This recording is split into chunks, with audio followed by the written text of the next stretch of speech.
지난 시간에 이어서 계속해서 야곱의 인생의 중요한 변곡점이 된 얍곡강에서의 모습을 오늘 이 시간 우리 함께 살펴보기를 원합니다.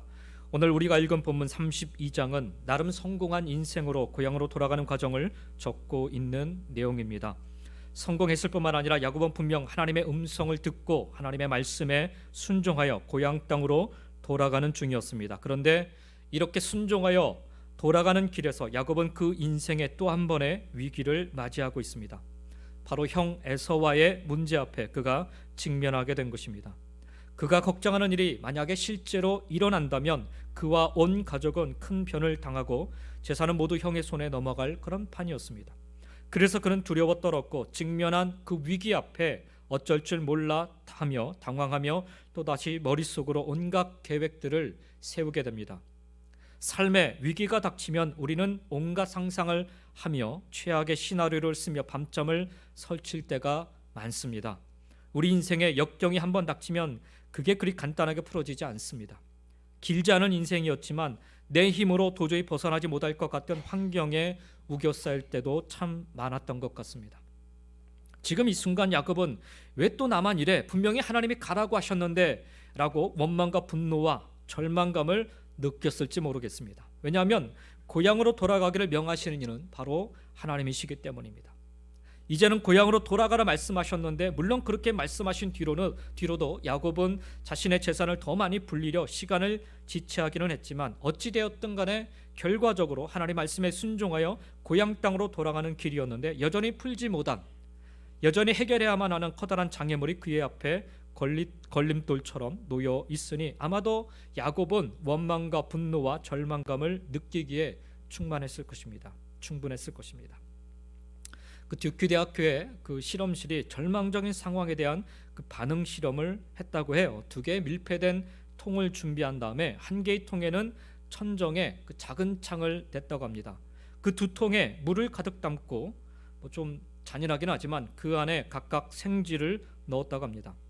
물에 빠진 2마리의 생쥐는 맹렬하게 헤엄쳐 나오려고 애를 썼다고 합니다. 처음에는. 근데 창이 없는 통 속의 쥐는 빠져나갈 길이 없다는 것을 알고 잠시 뒤 스스로 머리를 물속에 쳐박고 익사하더랍니다. 그러나 그 천장에 작은 창이 있는 통 속의 쥐는 몇 시간을 헤엄치다가 힘이 다 빠져서 죽었다고 합니다. 하나님을 향한 소망의 창이 없다면 우리 현실에서 절망 속에 머리를 쳐박을 수밖에 없을 때가 얼마나 많은지 모르겠습니다. 야곱이 지금 그런 상황 속에 거하게 되었고 우리도 때때로 이런 상황에 빠지게 됩니다. 그러나 결론부터 먼저 말씀드리면 우리에게 반드시 시련을 이기고 역경을 벗어날 통로가 있는 줄 믿습니다. 욥기서 5장 19절에서 말씀하신 대로 6가지 환난에서 너를 구원하시며 7가지 환난이라도 그 재앙이 내게 미치지 않게 하실 것이기 때문에 그렇습니다. 하나님께서는 위기에 빠진 야곱이 어떻게 하기를 원하시는지, 얍곡강가에 서 있는 야곱이 어떤 모습으로 변화되기를 원하시는지 오늘 본문의 말씀을 통해 우리가 함께 살펴보며 은혜를 나누기를 간절히 소망합니다. 첫 번째로 자신을 만나러 형이 400명의 군사들을 동원해 온다는 소식을 들은 야곱은 큰 충격에 빠집니다. 그래서 그는 자신의 소유와 가족들을 각각 때로 나누는 그런 전략을 세웁니다. 8절 말씀에 보면 32장 8절 말씀에 보면 에서가 와서 한 떼를 치면 남은 한 떼는 피하리라. 이게 야곱이 세운 전략이었습니다. 그러나 야곱이 인간적인 자구책을 만들기는 했지만 이것을 실행하기 전에 그는 먼저 하나님께 은혜를 달라고 구하고 있는 모습을 오늘 우리가 우리가 읽은 32장 말씀 속에서 보게 됩니다. 9절 말씀을 보시면 32장 9절 말씀을 보시면 야곱이 또 이르되 내 조부 아브라함의 하나님 내 아버지 이삭의 하나님 여호와여 주께서 전에 내게 명하시기를 네 고향 네 족속에게로 돌아가라 내가 내게 은혜를 베풀리라 하셨나이다 라고 고백을 합니다. 이 말씀에 보면 야곱은 절대 능력을 지신 하나님을 엘로힘이라는 하나님의 이름뿐만 아니라 한 번 맺으신 언약은 성실히 지키심을 보여주는 야훼라는 이름을 함께 사용하며 고백하고 있어요. 엘로힘 야훼라는 단어가 이 구절 안에 한꺼번에 다 들어가 있습니다. 이것은 자신이 아브라함, 이삭의 자손으로서 언약의 정당한 계승자이며 동시에 고향으로 돌아가라는 하나님의 명령을 지키고 있다는 사실을 하나님께 상기시키면서 이제부터는 여호와께서 내게 하셨던 그 언약을 이행해 주셔야 함을 고백드리고 있는 것입니다. 말씀드리고 있는 거예요. 우리는 여기 야곱의 간구 속에서 아주 중요한 기도의 원칙 하나를 발견하게 됩니다. 그것은 자신이 아무리 얻고자 하는 것이 있다 하더라도 그것이 하나님의 언약의 말씀에 기초하지 않는다면 사실 하나님의 마음을 움직일 만한 어떠한 근거가 되지 않는다는 사실입니다. 그러나 만약 나의 간구가 철저히 하나님 말씀에 근거하고 있다면, 그리고 그것이 하나님의 뜻을 이루는 것이라면 그 기도는 이 세상에서 가장 강력한 기도가 될 것입니다. 오늘 우리가 이 야곱의 기도 속에서 발견하게 되는 중요한 기도의 원칙 하나입니다. 야곱은 하나님의 명령과 그 명령에 자신이 순종하고 있음을 고백하면서 이제 하나님께서 약속하신 대로 역사해달라고 기도하고 있습니다. 우리가 이러한 기도를 드릴 수 있으려면 우선 하나님의 언약의 말씀에 관심을 가지고 귀 기울여 듣고 묵상하며 지켜 행할 수 있어야 합니다. 반대로 그러한 신앙의 모습이 없으면서 무조건 나의 기도를 들어달라고 아무리 애를 써 기도한들 하나님이 응답하실 특별한 이유는 사실 없는 것입니다. 야곱의 기도를 통해서 우리도 응답받는 기도의 원칙을 좀 배울 수 있기를 간절히 소망합니다. 그냥 무조건 떼쓰며 기도하지 마시고 하나님의 언약의 말씀을 붙잡고 그 언약의 말씀을 묵상하며 그 언약의 말씀에 순종하며 여러분 기도할 수 있기를 원합니다. 그러한 기도를 드릴 때 하나님은 꼼짝없이 우리의 기도에 응답하실 수밖에 없어요. 오늘 야곱의 기도를 들으시는 하나님의 모습을 통해서 우리는 그것을 발견하게 됩니다. 여러분 계속되는 야곱의 간구를 좀 보시면요, 10절 말씀을 보시면 나는 주께서 주의 종에게 베푸신 모든 은총과 모든 진실하심을 조금도 감당할 수 없사오나 내가 내 지팡이만 가지고 이 요단을 건넜더니 지금은 두 때나 이루었나이다 라고 고백합니다. 여기 조금도 감당할 수 없다라는 야곱의 고백은 자신은 하나님의 은총과 긍휼을 받아 누릴 만한 아무런 자격이 없는 너무나도 작고 나약하며 가치가 없는 존재라는 사실을 고백하고 있는 것입니다. 그 전까지는요, 이 하란 땅으로 갈 때까지만 해도 야곱은 뭐든지 할 수 있을 것만 같은 그런 자신감이 가득했던 사람이었어요. 그런데 다시 고향 땅으로 돌아오는 야곱의 모습을 보면은 아무것도 내 힘으로 할 수 없었습니다라는 그런 고백을 지금 하고 있는 거예요. 또한 하나님의 은혜를 받을 만한 자격이 없음에 대한 야곱이 그 야곱의 겸손함이 오늘 이 고백 속에 묻어나고 있습니다. 이처럼 성도의 고백 속에는 하나님의 은혜를 구할 때 무엇보다 자신의 연약함과 부족함을 먼저 고백할 수 있어야 합니다. 그럴 때 하나님께서는 세상에 미련한 자 같은 우리들을 택하사 강하게 하시고 능력을 주셔서 하나님 당신의 뜻을, 크신 뜻을 이루어 가시는 것입니다. 자신의 힘으로 무엇이든 할 수 있다라는 교만함에서 이제는 자신의 힘으로는 아무것도 이룰 수 없음에 대한 겸손한 삶의 자세로 변한 야곱의 모습은 우리가 따라야 할 신앙의 참된 모습과도 같습니다. 여전히 내 힘으로 닥치는 여러 가지 어려운 일들을 감당할 수 있다라는 이 교만함으로는 하나님의 역사를 내 삶 속에서 경험할 수 없습니다. 우리도 약곡강가에 서서 드리는 야곱의 간구처럼 하나님 도무지 감당할 수 없습니다 라는 이 겸손함을 늘 품고 살 수 있기를 간절히 소망합니다. 여기 10절에 특별히 눈에 띄는 단어가 있어요. 야곱은 특별히 하나님의 은총과 진실함을 근거로 히브리어로는 헤세드라는 단어와 에메트라는 단어가 사용되고 있습니다. 하나님의 은총 헤세드, 하나님의 진실함 에메트, 이것을 근거로 하나님의 은혜를 구하고 있습니다. 여기 헤세드는 하나님의 인자하심의 성품이고 에메트는 하나님의 성실하심의 성품입니다. 다시 말해서 야곱은 하나님의 변함없는 사랑하심을 고백하고 있는 것입니다. 특별히 자기의 모든 고난의 세월 동안 하나님의 인자와 성실을 풍성히 경험하였던 것처럼 지금 이 순간에도 이 같은 은혜가 떠나지 않고 계속될 것임을 믿는 믿음의 고백을 지금 하나님께 드리고 있어요. 따라서 야곱은 지금 이 순간 은혜의 하나님을 고백함과 동시에 소망의 하나님을 바라보고 믿음으로 고백을 하고 있는 것입니다. 그냥 대충 기도하고 있지 않다는 사실을 우리가 이 야곱의 간구 속에서 좀 발견할 수 있었으면 좋겠습니다. 어느새 그의 시선이요 하나님께로 향하고 있음을 우리는 발견하게 됩니다. 자신의 손에 잡힌 것만을 바라보며 살아왔던 지나온 세월이었습니다. 그런데 이제는 자신의 손만 바라보던 그의 시선이 하나님을 향하고 있습니다. 야곱의 생애에서 가장 멋진 장면이 아닐 수가 없습니다. 여러분, 우리도 이런 멋진 모습으로 좀 신앙생활할 수 있기를 원합니다. 내 손에 잡힌 것만을 바라보며, 내 눈앞에 보이는 것만 바라보며 전전긍긍하며 이리저리 그냥 아둥바둥하며 살지 마시고 시선을 들어서 하나님을 바라보시기를 간절히 축원드립니다. 야곱의 눈에 비로소 하나님이 보이기 시작한 거예요. 또 한 가지 야곱의 간구에서 우리가 발견해 볼 수 있는 것이 있습니다. 11절 말씀을 보시면, 내가 주께 간구하오니 내 형의 손에서 에서의 손에서 나를 건져내시옵소서. 내가 그를 두려워함은 그가 와서 나와 내 처자들을 칠까 겁이 나기 때문이다 라고 고백합니다. 여기 손으로 번역된 그 히브리어 단어는요, 야드라는 단어인데, 이 야드라는 단어는 힘, 권능이라는 은유적 의미가 담겨져 있습니다. 따라서 에서의 손은 야곱 자신과는 비교할 수도조차 없는 아주 강력한 에서의 군사력을 의미하는 말입니다. 바로 그 강력한 군사력의 위험에서 자신을 건져달라는 그런 기도를 야곱이 지금 드리고 있는 거예요. 우리 한글 성경에는 그 건져내는 주체가 누구인지에 대한 분명한 의미가, 그 의미가 분명하지는 않지만 원문에 보면 건져내시는 주체가 아주 분명하게 드러나 있어요. 바로 하나님에 의해서 건져지는 것을 야곱이 간구하고 있습니다. 무슨 말이냐면 야곱이 지금 기도하는데 아주 구체적으로 기도하고 있어요. 무엇으로부터 구원받는 것인지, 건져내는 것인지, 그리고 누가 나를 건져내는 것인지, 구원하는 것인지를 그는 분명히 인식하고 있었어요. 여러분, 우리의 기도가 중언부언하지 않기 위해서는 바로 야곱의 이와 같은 태도를 본받을 필요가 있습니다.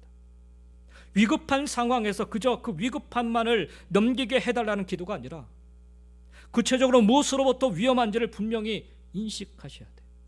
왜 지금 내가 이런 어려움을 지금 당하고 있는지를 인식하셔야 돼요. 그리고 과연 누가 나를 구원해 줄 수 있는가를 분명히 알고 하나님께 기도할 수 있어야 합니다. 야곱의 기도는 그와 같이 아주 구체적인 기도를 담고 있습니다.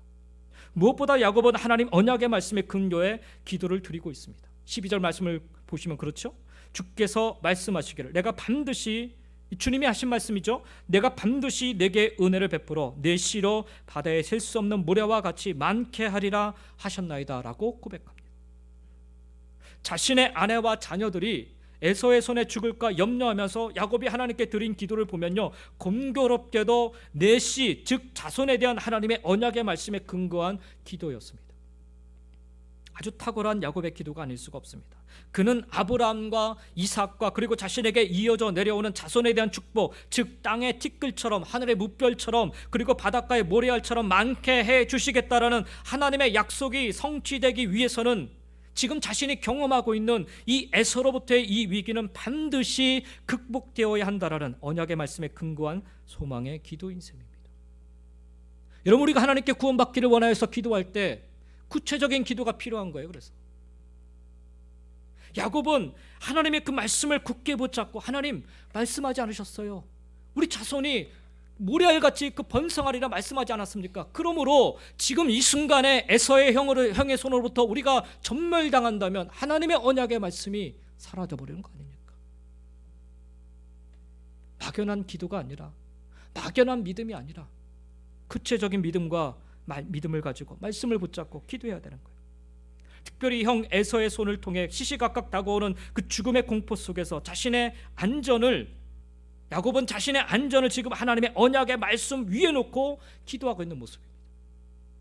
그러한 의미가 바로 내 씨로 뭐뭐 하리라 라는, 히브리어에 보면 이 심이라는 단어가 여기 사용되고 있는데, 이 심이라는 단어는 두다, 놓다라는 그런 뜻입니다. 즉 앞절에 나와 있는 죽음과 두려움에 대한 자신의 안전함과 견고함은 바로 하나님의 언약의 말씀 위에 놓여져 있음을 야곱이 지금 고백하고 있는 것입니다. 예수님 말씀하지 않아요? 반석 위에 세운 집이 비가 오고 홍수가 났을 때 무너지지 않으리라 말씀하지 않으셨습니까? 바로 하나님의 언약 위에 우리의 안전함과 견고함을 두고 살아가는 인생이 무너지지 않는 축복된 삶을 살 수 있게 되는 것임을 우리는 이 야곱의 간구를 통해서 확인하게 되는 것입니다. 여러분의 간구를 다른 곳에 놓지 마시고, 그냥 여러분의 막연한 그런 기대 심리에 놓지 마시고요, 하나님의 언약 위에 올려놓으시고 기도하시기 바랍니다. 그게 응답받는 기도예요. 그게 바른 신앙생활인 것입니다. 목사님이 이렇게 얘기했으니까 아무리 여러분의 목사님이 많은 말을 잘해도 그 목사님 말 위에 여러분의 그 기도의 간구를 올려놓고 기도하는 게 아니에요. 설사 목사님이 얘기하셨어도 목사님이 얘기한 그 언약의 말씀 위에 놓고 기도하셔야 돼요. 놓고. 가끔 저에게 기도 부탁하는 그런 얘기들이 있어요. 물론 제가 기도하는 것 기도하죠. 그러나 여러분, 더 확실한 기도는 하나님 언약 위에 올려놓고 기도하면 되는 거예요. 여러분, 처음 베델에서 하나님께 드렸던 야곱의 기도와 여기 지금 야곱 강가에 서서 드린 지금의 그 야곱의 기도와 그 차이가 느껴지시는지. 제가 지난주 주보에 목회 칼럼을 통해서 여러분과 좀 나누었지만, 만일이라는 신앙으로 야곱은 그 베델에서 하나님께 기도했어요. 서원 기도죠. 창세기 28장 20절부터 22절의 말씀인데, 하나님이 나와 함께 계셔서 내가 가는 이 길에서 나를 지키시고 먹을 떡과 입을 옷을 주시어 내가 평안히 아버지의 집으로 돌아가게 하시오면 여호와께서 나의 하나님이 되실 것이요 내가 기둥으로 세운 이 돌이 하나님의 집이 될 것이요 내가 하나님께서 내게 주신 모든 것에서 10분의 1을 내가 반드시 하나님께 드리겠나이다. 원문에 보면은 if라는, 만일이라는 것이 문장의 가장 먼저 앞에 나와 있습니다. 우리 한글 성경에는 그것이 빠져 있죠. 만일. 이 야곱이 베델에서 하나님께 드렸던 기도예요. 만일 하나님이 해 주신다면. 조건부 신앙이죠. 이게 베델에서 신앙의 모습이었고, 지금 야곱강에서는 그 만일이 다 사라져 버렸어요. 만일이. 지금 야곱의 간구 속에 보면요, 하나님의 언약보다는, 그때 베델에서 드렸던 그 간구를 보면 하나님의 언약보다는 자신의 바램과 소망이 더 컸어요. 그래서 그 자신의 바램과 소망 속에 그 위에 놓고 기도했던 거예요, 여러분. 그런데 이제 다시 고향으로 돌아가는 야곱에게서는 자신의 바램과 소망에 앞서서 하나님 언약을 굳게 붙잡고 있는 것을 보게 됩니다. 어느새 야곱의 신앙이, 야곱의 믿음이 성장해 있는 모습을 우리는 보게 됩니다. 어느새 자신의 능력과 자신의 방법보다 하나님을 더욱더 의지하며 살아가고 있는 야곱의 모습을 우리는 발견하게 됩니다. 저는 야곱의 이 간구와 변화된 삶을 하나님이 바라보시면서 아마도 살며시 미소를 짓고 계시지 않았을까 하는 그런 마음이 들었습니다. 그러면서 저와 여러분을 향한 하나님의 마음도 이와 같지 않으실까 하는 그런 생각이 들었습니다. 사랑하는 성도 여러분, 많은 바램과 소망과 간구가 있으신 줄 압니다. 그러나 이제는 하나님의 언약 위에 우리의 안전함과 우리의 견고함을 두고 살아가심으로 무너지지 않는 축복된 삶을 살아가시기를 예수님의 이름으로 간절히 축원드립니다. 찾아온 위기를 하나님은 기도함으로 이겨나가기를 원하십니다. 두 번째, 찾아온 위기를 하나님만 붙잡고 이겨나가기를 하나님은 원하세요. 이게 야곱 강가에서 야곱이 경험했어야 되는 부분입니다. 하나님께 간구하여 기도하죠. 기도하면 다 끝입니까? 우리는 간혹 그런 생각을 할 때가 있습니다. 위기가 찾아와 기도하고 난 뒤에 그저 손 놓고 기다리면 어떻게든 되겠지 하는 그런 생각 말입니다. 그러나 야곱은 기도만 하고 마냥 상황이 바뀌길, 위기가 해결되길 기다리지만은 않았습니다. 13절을 보십시오. 야곱이 거기서 밤을 지내고 그 소유 중에서 형 에서를 위하여 예물을 택하니라고 말씀합니다. 에서의 공격이 만약에 두려웠다면 어떻게 했어야 될까요? 그는 얼른 도망가는 여정을 택했어야 맞습니다. 그러나 그는 그 밤에 그 자리에 머물며 밤을 지새입니다. 이게 기도하고 난 다음에 바뀐 야곱의 모습이에요. 두려워 벌벌 떠는 야곱이 하나님 앞에 언약의 말씀을 붙잡고 기도한 다음에 바뀐 모습입니다. 이 바뀐 모습을 잘 보시기 바랍니다. 그래서 그는 그 밤에 그 자리에 머물며 밤을 지새요. 하나님께 기도한 후에 에서와의 만남을 피하지 않고 직접 부딪히려고 택한 선택입니다. 앞서 보았듯이 에서가 400명의 군사를 이끌고 온다는 소식을 들었을 때 야곱의 태도는 두려움이었습니다. 두려움. 그런데 야곱이 하나님께 기도한 뒤에 보여준 태도는 더 이상 두려워 떠는 모습이 아닙니다. 조금 더 적극적으로 형과의 화해를 위해 용서를 구하는 적극적인 태도로 바뀌어져 있습니다. 그리고 뒤로 물러서지 않고 어떻게 해서든 에서와의 문제를 해결하고자 하는 노력을 보이게 됩니다. 그는 기도하면서 하나님을 신뢰하게 되었기 때문에 그렇습니다. 하나님의 성실하심을 깨달았기 때문입니다. 우리는 열심히 기도한 뒤 우리의 태도가 어떠한지를 좀 돌아볼 수 있었으면 합니다. 기도는 열심히 했는데 돌아서서는 여전히 두려움 가운데 빠져 있다면 우리는 하나님께 기도를 한 것이 아니라 우리 스스로에게 하소연하고 만 것입니다. 이게 두려움을 갖고 있느냐 안 갖고 있느냐의 차이입니다. 문제가 해결됐느냐 안 해결됐느냐 그 차이가 아니라 하나님의 약속을 붙잡고 기도했으면, 하나님께 기도했으면 어느새 두려움이 바뀌어서 담대함으로 한번 부딪혀보자, 이런 마음으로 바뀌어가는 거예요. 걸어가 보지, 이런 마음으로 바뀌는 거죠. 하나님을 의지한 것이 아니라 여전히 하나님에 대한 불신 가운데 살아가고 있기 때문에 기도해도 그냥 여전히 전전긍긍 두려워하는 거죠. 문제를 가지고 기도를 하였다면 여전히 그 문제가 내 앞에 놓여 있다 하더라도 분명 우리의 태도는 바뀌어 가야 합니다. 그 문제를 해결하기 위해 적극적으로 믿음의 행보를 보여야 합니다. 그런 면에서 야곱의 변화된 태도가 바로 우리가 기도한 뒤 세상 사람들에게 보여주어야 할 믿음의 태도인 것입니다. 자, 보면요, 기도한 이후에 이제 야곱은 그 밤에 형 에서를 위하여 예물을 준비합니다. 13절에 보니까 그 소유 중에서라는 표현, 이 소유라는 말 히브리어로는 야드인데요, 1차적인 의미로는 손입니다. 손. 따라서 본문 그대로를 직역하면 그의 손 안에 들어온 것에서가 됩니다. 그의 손 안에 들어온 것에서. 그 밤에 그의 손 안에 들어온 것을 가지고 에서를 위해 예물을 준비했다라는 거예요. 우리 한글 성경에는 들어온 것이란 뜻이 핫바라는 단어가, 히브리 핫바라는 단어가 생략되어 있어요. 야곱은요, 그 밤에 에서를 위해 자기 손에 잡히는 대로 예물을 준비하였던 것입니다. 그런데 그 양이, 준비한 그 예물의 양이 상당합니다. 재물에 대한 애착이 남달랐던 야곱이, 그렇잖아요. 라반을 피해서 도망가는 그 와중에도 재물 하나도 잃어버리지 않게 해서 얼마나 애를 썼던 야곱이에요. 그런데 그 재물에 대한 애착이 남달랐던 야곱이 그 밤에 형을 위해 급하게 준비한 예물, 그냥 막 손에 잡히는 대로 그냥 다 준비한 거예요. 뭐 그 양을 보면요, 실상 조공에 가깝습니다. 그만큼 형과의 화해를 위해 최선을 다하고 있는 모습인 것입니다. 만약 야곱이 자신의 재물에 대한 애착 때문에 형에게 줄 예물을 아주 조금씩 선별해서 준비했다면 어떠했을까요? 아마도 에서의 마음을 흡족하게 하지 못했을지도 모릅니다. 그러나 누가 보아도 아주 분에 넘치도록 준비한 야곱의 예물에 에서가 마음의 문을 열 수 있었음을 어느 정도 우리는 짐작해 볼 수 있습니다. 인색함이 없이 아주 풍성하게 준비한 그의 예물에 에서가 반응할 수 있었던 것입니다. 야곱이 보여준 이 같은 태도는요, 그의 중심이 지금 어디로 흘러가고 있는지를 잘 보여주고 있습니다.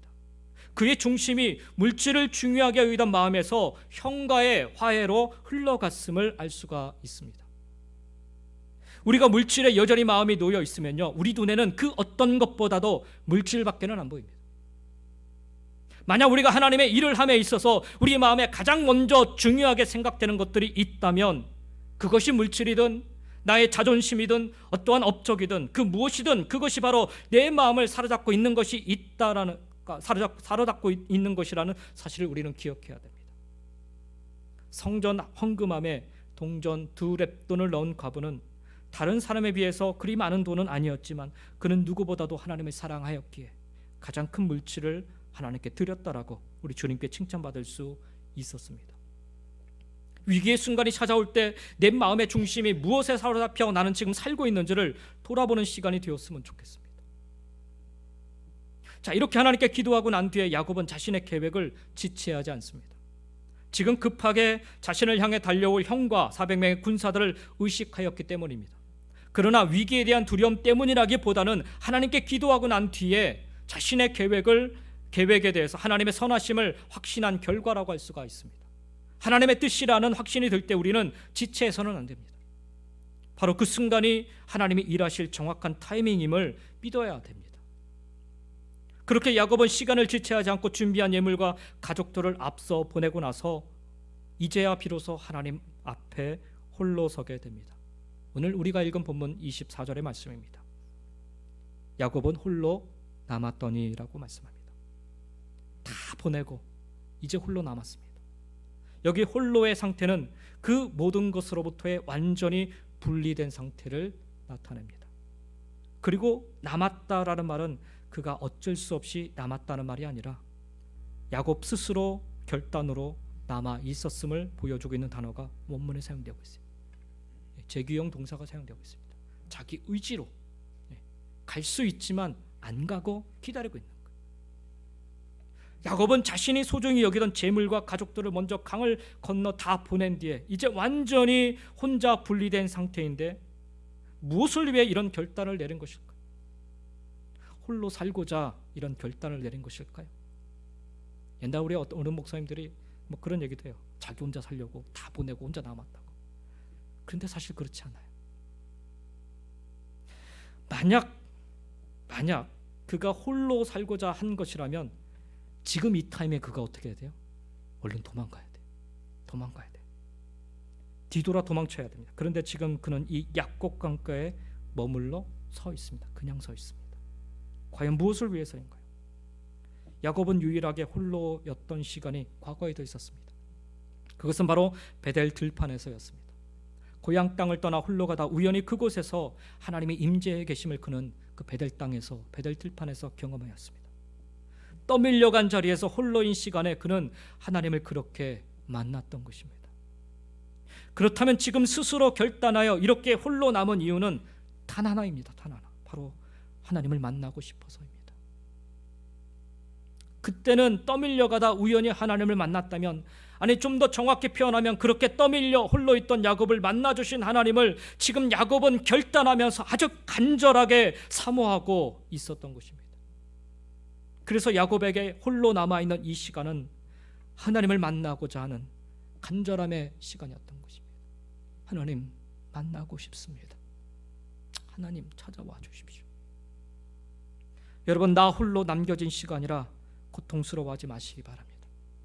홀로 있는 시간은 결코 나 혼자만의 시간이 아니라 하나님을 만날 찬스가 되는 시간입니다. 하나님의 은혜와 하나님의 임재를 경험하기에 준비된 시간입니다.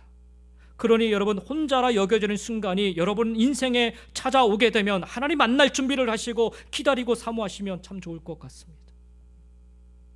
야곱이 그렇게 하나님을 만나고자 그 약곡 강가에서 건너지 않고 기다려서 있었더니 정말 그의 기다림대로 누군가가 약곡 강가에 서 있는 자신에게 찾아왔습니다. 어떤 사람이 날이 새도록 야곱과 씨름하다가 자기가 야곱을 이기지 못함을 보고 그가 야곱의 허벅지 관절을 치매 야곱의 허벅지 관절이 그 사람과 씨름할 때 어긋났더라라고 말씀합니다. 그날 그 밤에 누군가 야곱에게 다가와서 다짜고짜 씨름을 걸어옵니다. 그리고는 한참을 씨름을 하더니 결국에는 야곱을 이기지 못하였다라고 성경은 말씀합니다. 그렇다면 야곱이 이긴 것일까요? 여기 25절의 말씀을 원문 그대로 직역하면 그리고 그가 그를 이기지 못할 것을 보았다라는 뜻입니다. 이 말씀 속에 이기지라는 말, 히브리어로는 야콜이라는 단어인데 이기지라는 말, 승리를 얻다라는 뜻뿐만 아니라 능력이 있다, 우세하다라는 의미도 이 단어 안에 담겨져 있습니다. 따라서 본문의 뜻은 하나님의 사자가 야곱에게 패배를 당했다는 말이 아니라 야곱의 그 간절하게 매달리는 것을 꺾을 수 없었다라는 말입니다. 그의 간절함을. 야곱이 벌인 씨름은요, 원래 먼지에 쌓이다 붙잡다라는 뜻을 가진 아바크에서 유래된 말입니다. 따라서 야곱은 어떤 사람이 자신에게 왔고 그를 강하게 붙잡고 놓지 않았음을 의미합니다. 원래 붙잡는데 선수예요, 야곱은. 한 번 잡은 건 놓지 않는데 선수인 사람이었습니다. 그러니 지금 씨름을 걸어왔지만 어쨌든 간에 그는 그것을 붙잡고 지금 놓지 않고 있는 거예요. 이미 야곱은 베델에서 사닥다리가 놓여 있음을 보았고 거기서 하나님의 천사가 오르락 내리락 하는 것을 보았었지요. 그래서 분명 그는 이 강가에서 하나님이 자신에게 다시 찾아오실 것이라는 것을 기대하면서 그 천사들을 붙잡고 하나님이 임하실 때까지, 하나님이 찾아오실 때까지, 하나님을 만날 때까지 절대 놓지 않으리라는 그 간절함을 가지고 있었음에 틀림이 없습니다. 베델에서의 하나님의 임재를 경험한 뒤에 하란까지 무사히 갈 수 있었던 것을 경험했던 야곱이요, 이곳 약곡 강가에서 하나님을 경험해야만 이제 고향 땅으로 무사히 귀환할 수 있을 것이란 강한 소망이 그에게 있었던 것입니다. 그래서 그는 그 싸움에서 강하게 붙잡고 있었던 거예요. 만약 그가 절망 가운데 놓여 있었다면 자신에게 찾아온 어떤 사람을 그리 강하게 붙잡을 어떤 이유도 없었을 것입니다.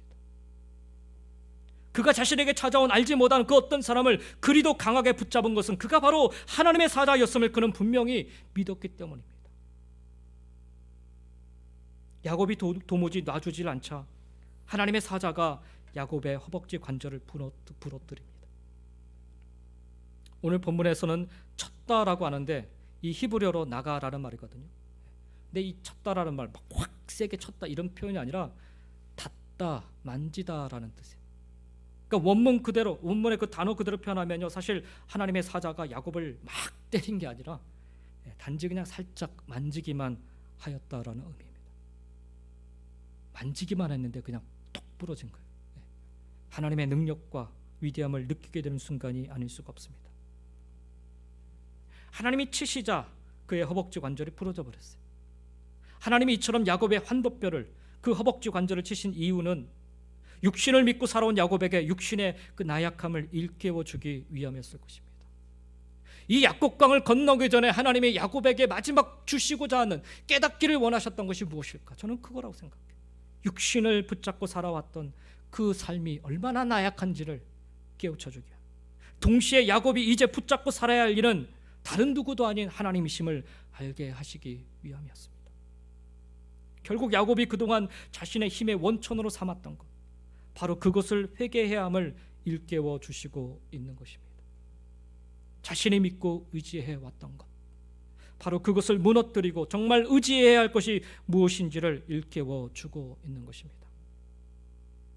그는 홀로 남아 하나님을 만나기 원했지만, 하나님을 의지하고 간절히 바라고 있었지만, 하나님은 여전히 지금 그가 무엇을 의지하고 있는지, 무엇을 자랑하고 있는지를 정확히 보고 계셨던 것입니다.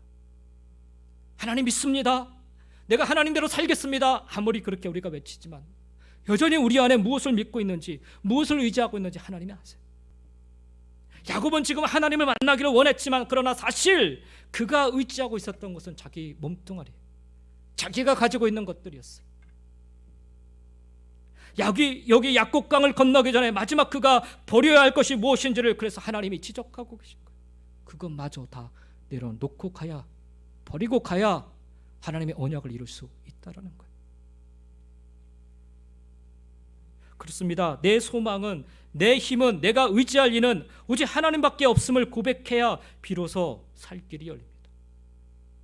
그의 손에는 자신의 인생만이, 자신의 가족만이, 자신의 재물만이 붙잡혀 있었는데, 이제는 자신이 소망하던 것, 자신이 의지하던 것을 놓고 그 손으로 하나님을 붙잡으니 이제야 비로소 살 길이 열리게 된 것입니다. 왜 이렇게 답답한지요? 왜 이렇게 앞길이 안 열리는지요? 왜 이렇게 그냥 막막한지요? 여전히 내가 잡고 있는 게 하나님이 아니니까 그래요. 여러분의 생각을, 여러분의 그 능력을, 여러분이 생각하는 방법들을 여전히 내가 잡고 있기 때문에 그래요. 그러니 살 길이 열리지 않는 거죠. 그러니 여전히 막막하고, 그러니 여전히 힘든 겁니다. 사랑하는 성도 여러분, 우리 손에 움켜잡고 있는 것들이 무엇인지를 돌아보시기 바랍니다. 약곡강에서 하나님 붙잡았던 야곱의 손처럼 우리도 그렇게 하나님만 붙잡고 하나님밖에 없음을 고백하며 살아가시기를 예수님의 이름으로 간절히 축원드립니다. 그렇게 시름이 끝나고 나니 이제 나로 가게 하라 말씀합니다. 26절에 그러죠. 그가 이르되 날이 새려하니 나로 가게 하라. 야곱이 이르되 당신이 내게 축복하지 아니하면 가게 하지 아니하겠나이다. 너는 나를 가게 하라라는 이 문장, 부탁하는 말이 아니라 강한 명령입니다. 명령. 하나님의 사자가 얼마든지 야곱을 뿌리치고 떠나갈 수 있었음에도 불구하고, 그렇잖아요 여러분. 손대서 그냥 환도뼈 하나 그냥 떡 부러뜨리는 그런 능력 있는 사람인데, 뭐 야곱이 가지 말란다고 뭐 안 가고 뭐 그럴 뿐이 아니잖아요. 그 정도의 연약한 사람이 아니라는 거예요. 천사. 하나님의 사자가 얼마든지 야곱을 뿌리치고 떠나갈 수 있었음에도 불구하고 굳이 야곱에게 이렇게 말씀하신 이유는 육신이 망가진 야곱이 과연 하나님을 의지하고 있는지를 시험하고자 하신 거예요. 그의 생명에 위협이 닥쳐왔음에도 불구하고 여전히 하나님을 붙잡고 의지하는가를 보고자 함이었습니다. 그래서 야곱은 하나님의 사자인 당신이 자신을 축복해 주지 않으면 당신을 절대로 보낼 수 없다라고 고백하고 있는 것입니다. 창세기 32장은요, 야곱의 아주 그 신앙의 그 구체적으로 변화된 모습들을 하나씩 하나씩 담고 있는 거예요. 이것은 우리가 신앙생활하면서 바뀌어가야 되고 또 변화된 모습을 보여줘야 되는 그런 모습을 그대로 담고 있어요. 그 제가 여러분하고 이 32장을 위해서 조금 더 시간을 두고 살펴보고 있는 거예요. 야곱은 하나님의 사자인 당신이 자신을 축복해 주지 않으면 당신을 절대로 보낼 수 없다고 고백하고 있어요. 즉 자신이 상처를 입고 생명의 위협까지 겪었음에도 불구하고 여전히 하나님을 의지하고 붙잡고 있는 모습입니다. 믿음 생활하다가 여러분 잘 안 되면 쉽게 하나님을 떠나는 사람들이 종종 있지요. 안타깝습니다. 오늘 야곱의 모습을 보십시오. 이제 살 소망이 없는 그런 모습까지, 자기 생명에 여기 허벅지 관절이 깨어졌다라는 거는요, 생명의 위협이 온 거예요. 지금 우리 뭐 갈비뼈 하나 부러지면 숨쉬기도 어려웠잖아요. 그래서 그냥 사람이 죽기도 하잖아요. 그런 상황입니다 지금. 그런데 야곱이 지금 붙잡고 축복해달라. 사랑하는 성도 여러분, 아무리 힘들고 어려워도 고통스러워도 한번 굳게 하나님 붙잡은 손 절대 놓치지 마시기 바랍니다. 세상 것들은 그토록 열심히 끈질기게 잡고 살려고 하면서 우리는 때로 너무 쉽게 하나님 잡았던 손을 놓고 살려고 합니다. 야곱은 자신의 허벅지 관절이 끊어져서 생명의 위험마저 느낄 수 있는 상황에서 여전히 하나님을 붙잡고 하나님을 의지하며 몸부림치고 있습니다. 내게 축복하지 아니하면 가게 하지 아니하겠나이다. 이미 만신창이가 된 몸으로 뭘 더할 수 있다고? 그렇잖아요 여러분. 그 몸으로 못 가게 막은들 뭐 제대로 막을 수나 있겠습니까? 그럼에도 불구하고 그는 외칩니다. 내게 축복하지 아니하면 가게 하지 아니하겠나이다. 한 번 붙잡은 하나님을 절대로 놓지 않겠다라는 야곱의 신앙의 고백이 아닐 수가 없습니다. 이렇게까지 바뀌어가고 있어요. 우리도 이와 같이 한 번 붙잡은 하나님을 절대로 놓지 않겠다라는 신앙의 고백으로 살아가시기를 주님의 이름으로 간절히 축원드립니다. 여러분, 야곱이 이토록 처절하게 매달리자 하나님의 사자가 묻습니다. 내 이름이 무엇이냐고. 히브리어에서 이름, 쉔이라는 단어인데, 이름은 단순히 어떤 사물이나 사람의 호칭에 머무는 것이 아니라 그것의 존재, 성격, 속성을 대표합니다. 하나님께서 지금 야곱에게 네 이름이 무엇이냐고 물으신 것은 야곱으로 하여금 현재 자신의 존재가 무엇인지를 분명히 인식하도록 말씀하신 것입니다. 즉 다시 다른 말로 표현하면 그의 회개를 지금 촉구하고 계신 거예요. 네 이름이 뭐냐고 묻자 야곱이 이렇게 대답하죠. 그가 이르되 야곱이니이다. 무슨 말입니까? 야곱, 즉 나는 속이는 자였습니다. 나는 남의 뒤꿈치를 잡고 산 사람이었습니다. 나는 죄인이었습니다. 이게 지금 야곱이 하나님 앞에 고백하고 있는 내용인 것입니다. 하나님이 야곱으로 하여금 가장 듣고 싶은 말이었습니다.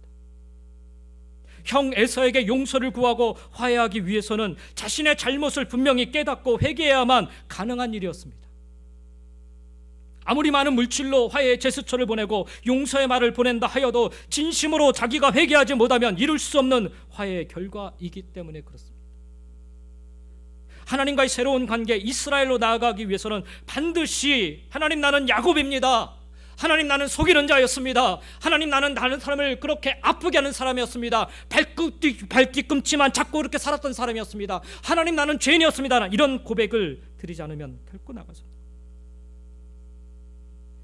반드시 야곱으로의 삶을 고백해야만 하는 것입니다. 오늘 내게 물으시는 네 이름이 무엇이냐라는 주님의 음성 앞에 여러분 우리 모두 야곱과 같이 회개의 모습으로 나아가시기를 간절히 축원드립니다. 깨달아야 되고 고백해야 됩니다. 야곱이 자신의 모습을 진심으로 깨닫고 고백하자 하나님이 이렇게 말씀하십니다. 28절 말씀입니다. 그가 이르되 내 이름을 다시는 야곱이라 부를 것이 아니요 뭐라고요?